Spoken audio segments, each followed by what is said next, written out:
İçim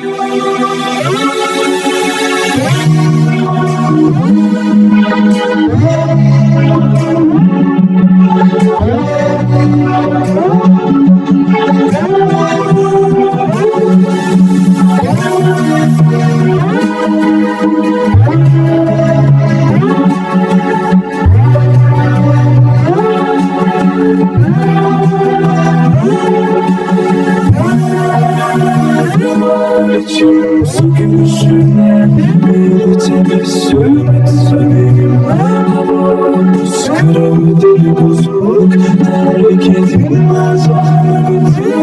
Nicedir sarhoşluğum ayamam ayamam, ödenir bedeli aşkın acım kederime sorma sebep olur. Gel yüreğime sor.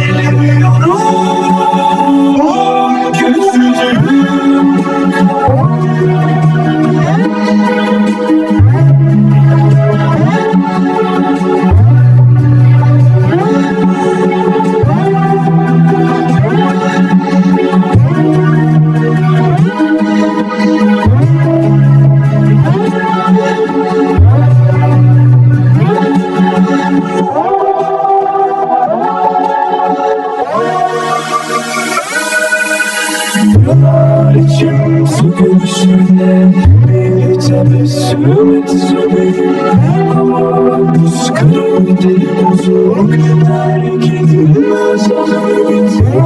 Nicedir sarhoşluğum ayamam ayamam, ödenir bedeli aşkın acımı kederime sorma sebep olur. Ama gel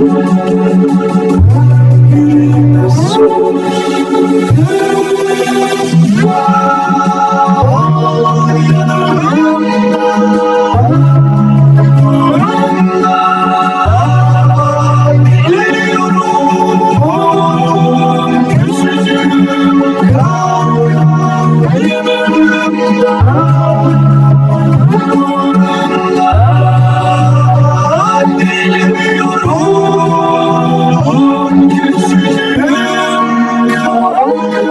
Kelimeler yetmiyor anlatmaya, korkuyorum sözlerimi gözlerime bakan